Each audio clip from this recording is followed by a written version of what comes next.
హిందూ దేశాన్ని మళ్ళీ గొప్పగా చూపించాలి. అందుకు సాక్ష్యంగా ఒక ప్రపంచ పటం అఖండ భారత్ను పోలి ఉంటుంది. అదేంటో తెలుసా? ఔరంగజేబు యొక్క మొఘల్ సామ్రాజ్యం. ఇప్పుడు కూడా ఆర్ఎస్ఎస్ కి సంబంధించిన కొంతమంది స్థానిక నేతలు పాకిస్తాన్కి స్వాతంత్రం వచ్చిన ఆగస్టు 14ని అఖండ భారత్ సంకల్ప దివస్ గా పేర్కొంటూ పండుగ చేసుకుంటారు. అఖండ భారత్ భౌగోళిక రాజకీయ అస్తిత్వానికి ప్రతీకగా నిలుస్తుంది. మన దేశంలో అఖండ భారత్ వాదన పెరుగుతోంది. చాలా ఘనంగా మే 28, 2023న కొత్త పార్లమెంటు భవనాన్ని ప్రారంభించారు మన ప్రధానమంత్రి నరేంద్ర మోదీ. ఆ భవనంలో అందరి దృష్టి ఒక చిత్రపటం వైపు మళ్లింది. పార్లమెంటరీ వ్యవహారాల మంత్రిత్వ శాఖ కూడా ఇదే విషయం మీద ప్రస్తావించింది. ఇప్పుడు అందరి కోరిక అఖండ భారత్ అని ప్రస్తావించడం గమనార్హం. ఈ అఖండ భారత్ కేవలం భారతదేశం మాత్రమే కాదు, నేపాల్, టిబెట్, మయన్మార్, పాకిస్తాన్, బంగ్లాదేశ్లోని కొన్ని భాగాలు కూడా. మరి ఈ పరిస్థితుల్లో నేపాల్, బంగ్లాదేశ్, పాకిస్తాన్ యొక్క రియాక్షన్ కూడా మనం చూడాలి కదా. ఈ అఖండ భారత్ చిత్రపటం బయటికి వచ్చిన తర్వాత నేపాల్ మేయర్ కూడా గ్రేటర్ నేపాల్ పేరుతో ఒక చిత్రపటాన్ని విడుదల చేశారు. ఉత్తరప్రదేశ్ ముఖ్యమంత్రి యోగి ఆదిత్యనాథ్ కూడా ఈ విషయంపై స్పందించారు. పాకిస్తాన్కి ఒక అస్తిత్వం లేదని, అసలు దాన్ని పట్టించుకోవడానికి కూడా అవసరం లేదని అనడం వివాదానికి దారితీసింది. నిజంగా అఖండ భారత్ అనేది సాకారం అవుతుందా లేదా కేవలం ఊహ మాత్రమేనా? ఆర్ఎస్ఎస్ చీఫ్ కూడా వచ్చే 10 ఏళ్లలో అఖండ భారత్ సాధించి తీరుతామని, అందుకు ఎటువంటి అడ్డంకులైనా తొలగిపోతాయని, తొలగిస్తామని కూడా చెప్పారు. 2014లో నరేంద్ర మోదీ ప్రధానమంత్రి అయిన తర్వాతే ఈ విషయం బయటకొచ్చిందా? అస్సలు కాదు. అసలు అఖండ భారత్ అంటే ఏంటి? ఈ విషయం తెలుసుకోవాలంటే 75 సంవత్సరాల వెనక్కి వెళ్ళాలి. 30/1/1948 మహాత్మా గాంధీ ఉదయమే నిద్రలేచి తన కార్యక్రమాలు ముగించుకుని ఎన్నో సమావేశాలకు హాజరయ్యారు. ఆ తర్వాత సర్దార్ వల్లభాయ్ పటేల్తో సమావేశమై దేశంలో జరుగుతున్న మతపరమైన హింస గురించి చర్చించారు. అప్పటికే ఆ విషయంలో ఆయన చాలా కృంగిపోయి ఉన్నారు. ఆ తర్వాత అప్పటి ప్రధానమంత్రి జవహర్ లాల్ నెహ్రూ, సర్దార్ వల్లభాయ్ పటేల్ మధ్య ఉన్న అభిప్రాయ భేదాల గురించి కూడా చర్చించడం జరిగింది. ఆ సమావేశం ఆ రోజు సాయంత్రం 5 గంటల వరకు కొనసాగింది. బయట గాంధీజీ కోసం దాదాపుగా 250 మంది ప్రజలు ప్రార్థన కోసం వేచి చూస్తున్నారు. సమావేశం తర్వాత గాంధీజీ అందరికీ నమస్కరిస్తూ, చేతులు జోడిస్తూ, పలకరిస్తూ వెళ్తున్నారు. ఖాకీ చొక్కా వేసుకున్న ఒక యువకుడు నారాయణ్తో కలిసి చేసిన ప్రణాళిక ప్రకారం గాంధీజీ ముందుకొచ్చాడు. అందరినీ దాటుకుంటూ వచ్చిన అతను గాంధీజీ కాళ్లకు నమస్కరించడానికి వెళ్ళాడు. అతను గాంధీజీకి నిజంగా నమస్కరిస్తున్నాడని అందరూ అనుకున్నారు. కానీ అందరూ చూస్తుండగానే గాంధీజీపై కాల్పులు జరిపాడు. అతనే నాథూరాం గాడ్సే. ఈ ఘటన తర్వాత నారాయణ్ని, నాథూరాం గాడ్సేని విచారణ జరిపి వారికి ఉరిశిక్ష విధించిన కోర్టు 15 నవంబర్ 1949 వారిద్దరికీ ఉరిశిక్ష విధించిన రోజు. గాడ్సే అతని సెల్ నుంచి బయటకు వచ్చి అఖండ భారత్ అమర్ రహే అన్న 2 పదాలు వారిద్దరి చివరి మాటలు. అసలు వారిద్దరికీ ఈ మాటల వలన వచ్చే ప్రయోజనం ఏంటి? అసలు అఖండ భారత్ అంటే ఏంటి? ఇది తెలుసుకోవాలి అంటే ఆ రోజు శిక్ష పడిన ఆ ఇద్దరి గురించి మనం తెలుసుకుని తీరాలి. గాడ్సే, నారాయణ్ కాకుండా మరో 7గురిని గాంధీజీ హత్య విషయంలో అరెస్ట్ చేశారు పోలీసులు. వారిలో ఒకరు వినాయక్ దామోదర్ సావర్కర్. ఇతన్ని అఖండ భారత్కి అధ్యక్షుడు అని చెప్పాలి. 1937లో అహ్మదాబాద్లో జరిగిన హిందూ మహాసభకు అధ్యక్షత వహించాడు సావర్కర్. ఆ సభలోనే అఖండ భారత్ ప్రస్తావన తీసుకొచ్చారు. కశ్మీర్ నుంచి రామేశ్వరం వరకు, అస్సాం నుంచి సింధ్ వరకు, హిమాలయ పర్వతాల కింద హిందూ మహాసముద్రం ఒడ్డున ఉన్న ప్రతి ఒక్కరూ అఖండ భారత్ భూభాగంలో వారే అని ఉద్ఘాటించాడు. హిందూ దేశం ఎవరికైనా మాతృదేశము, పితృదేశము కాదు, పవిత్ర దేశమని కొనియాడారు. ప్రపంచ ఐక్యతకు మూలమైన ఈ పవిత్ర దేశం అందరికీ దక్కాలి అని, అఖండ భారత్ నిజం కావాలని అప్పట్నుంచి ఇప్పటి వరకు, స్వాతంత్రం వచ్చిన తర్వాత కూడా ఆర్ఎస్ఎస్, హిందూ మహాసభ కార్యకర్తలు ఆకాంక్షిస్తూనే ఉన్నారు. గాంధీజీ హత్య జరిగిన తర్వాత 1949లో ఆర్ఎస్ఎస్ని నిషేధించారు.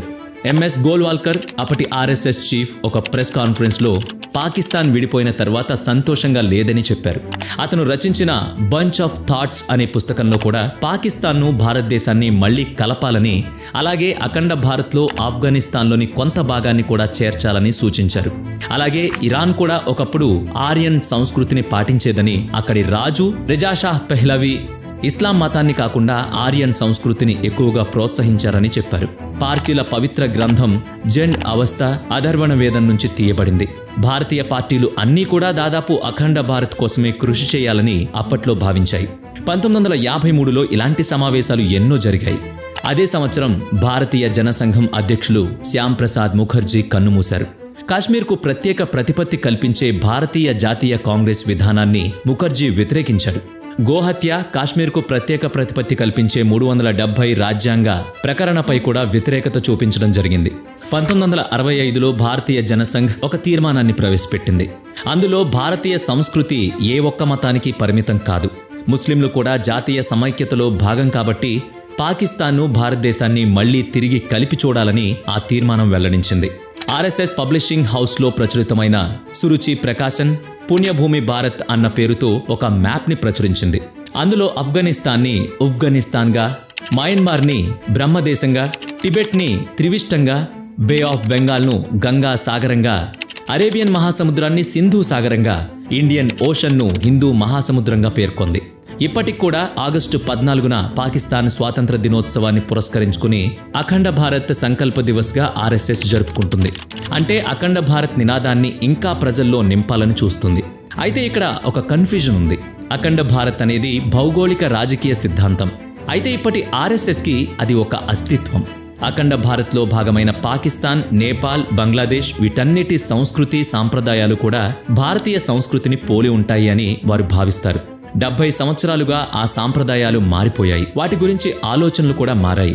ఒకప్పుడు ఇది భౌగోళిక రాజకీయ సిద్ధాంతం. అందులో ఒక దేశానికి ఒకే ఆర్మీ, ఒకే రాజ్యాంగం, ఒకే పార్లమెంటు ఉండాలి. అయితే ఇప్పటి ఆర్ఎస్ఎస్ నాయకులకు ఇదంతా కాదు.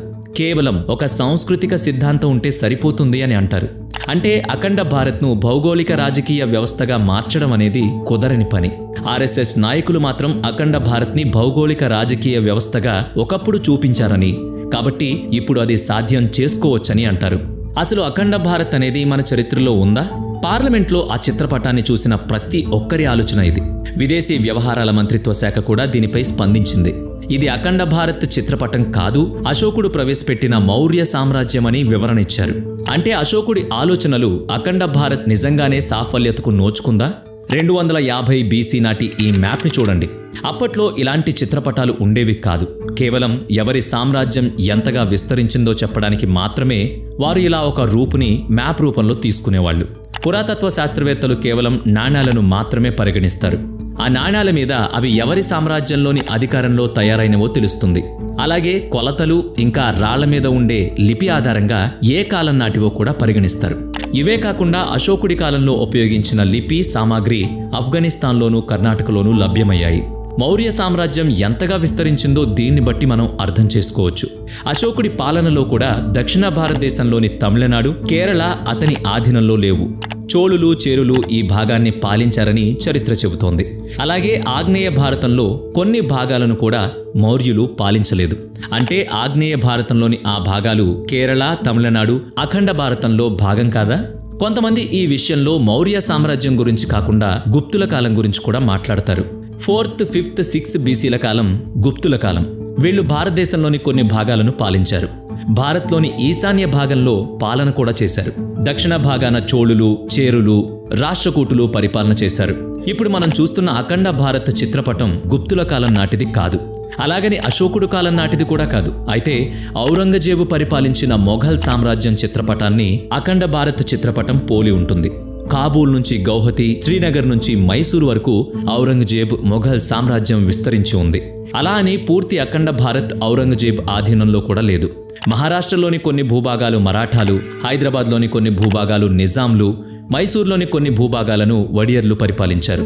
అందుకే చరిత్రకారులు నేపాల్, భూటాన్, టిబెట్, శ్రీలంక, మయన్మార్ అఖండ భారత్లో ఎప్పుడూ భాగం అవ్వలేదని వాదిస్తున్నారు. ఈ ప్రాంతాలన్నీ ఒకప్పుడు అఖండ భారత్లో ఉన్నాయని, భౌగోళిక రాజకీయ వ్యవస్థగా చూడడం పొరపాటని అంటారు. అటువంటి చరిత్ర మనకు లేదని అంటారు.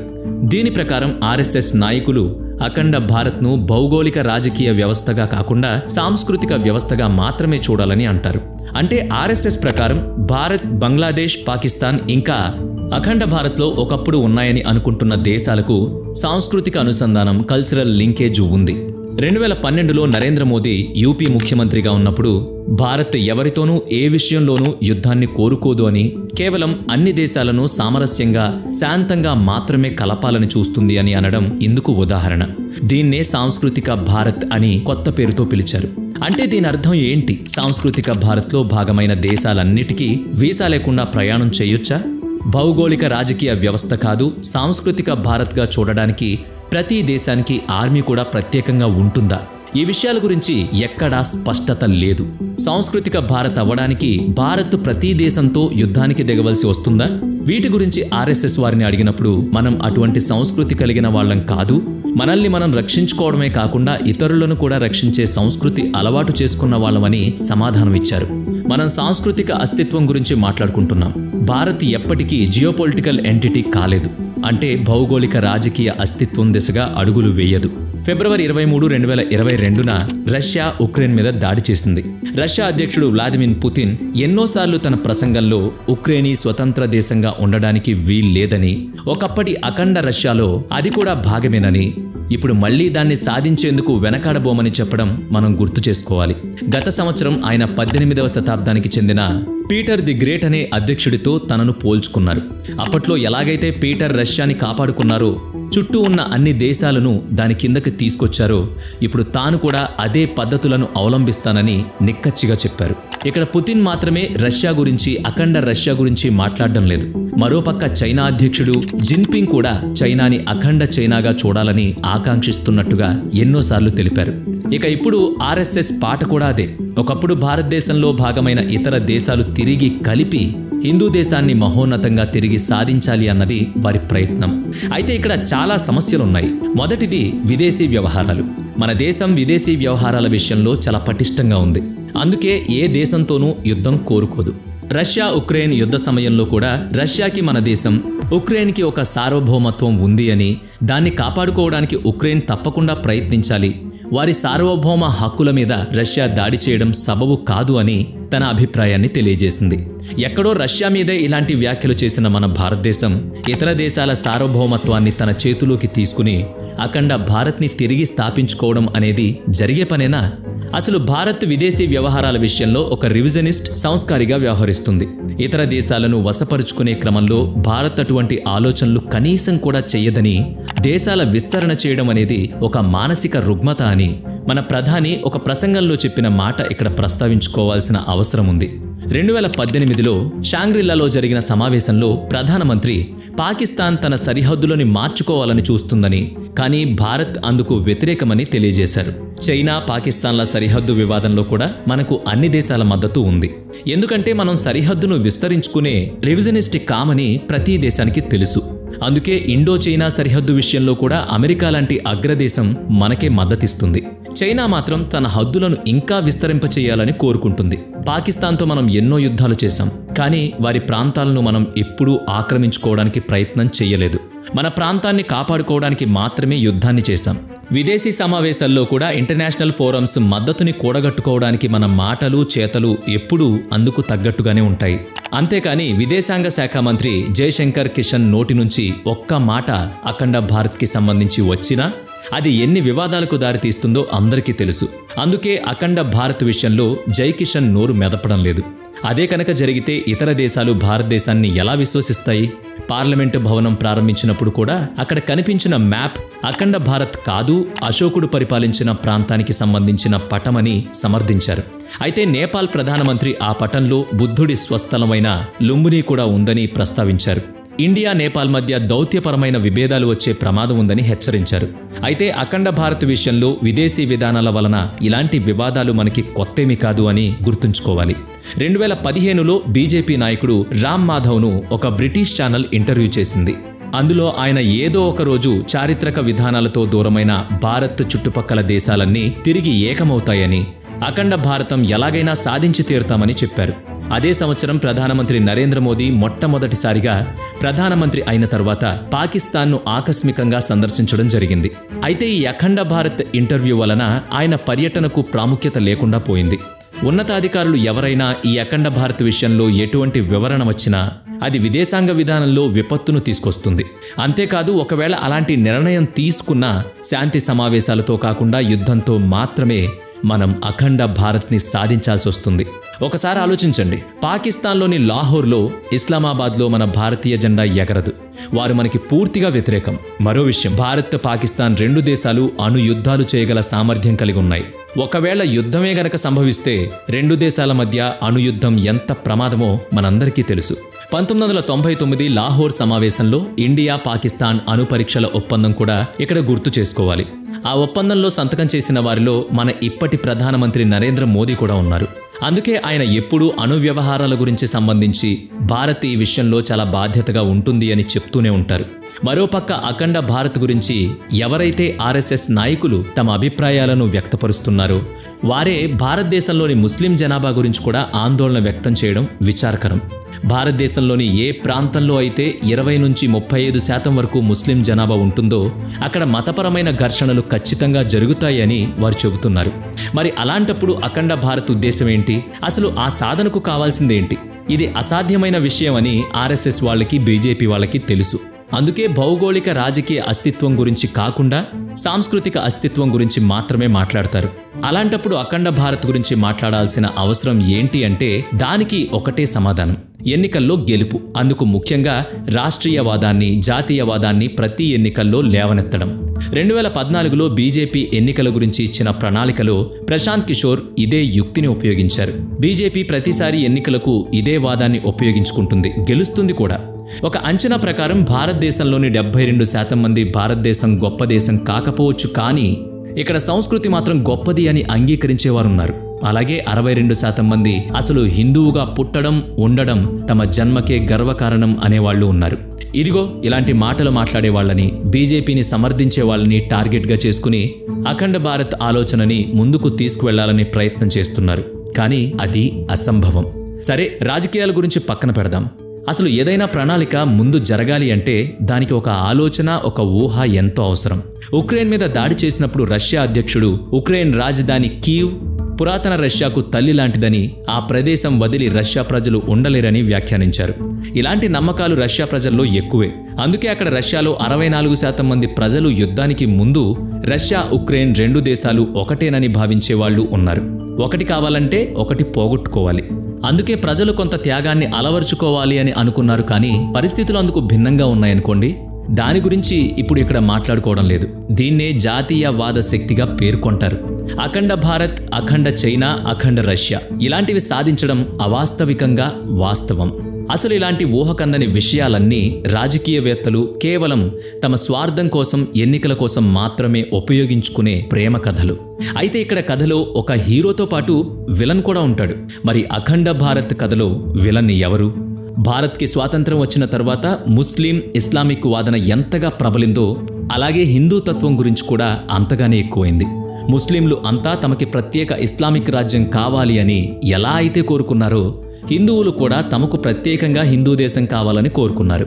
అయితే ఆర్ఎస్ఎస్ వాళ్ళు హిందూ దేశంలో ఉన్న ప్రతి ఒక్కరూ హిందుత్వాన్ని మాత్రమే అవలంబించాలి అని ఇప్పటికీ భావిస్తున్నారు కదా. అఖండ భారత్ అనేది కేవలం రాజకీయ పరపతి కోసం ఉపయోగిస్తున్న ఒక సాధనం. ఓట్లు గుంజుకోవడానికి అది ఒక సాధనంగా మాత్రమే ఉపయోగిస్తున్నారు. అయితే భారత్ విశ్వగురువుగా మారటానికి యోగా కావచ్చు, సాంస్కృతిక కార్యక్రమాలు కావచ్చు, ఆధ్యాత్మికత కావచ్చు, ఇవన్నీ మన దేశంతో పాటు అన్ని దేశాల్లో కూడా అమలు జరిగి విశ్వవిఖ్యాతి పొందాలి అని మన ప్రధానమంత్రి స్వయంగా సూచించారు. అటువైపే అడుగులు కూడా పడుతున్నాయి. వసుదైక కుటుంబం అని ఎన్నోసార్లు చెప్పారు. అంటే ప్రపంచమంతా ఒక కుటుంబం అలాగే మసులుకోవాలి అని ఆయన ఆకాంక్ష. అది నెరవేరాలంటే అఖండ భారత్ వైపు కనీసం కన్నెత్తి కూడా చూడకూడదు. అసలు దాని గురించి ఆలోచించకూడదు.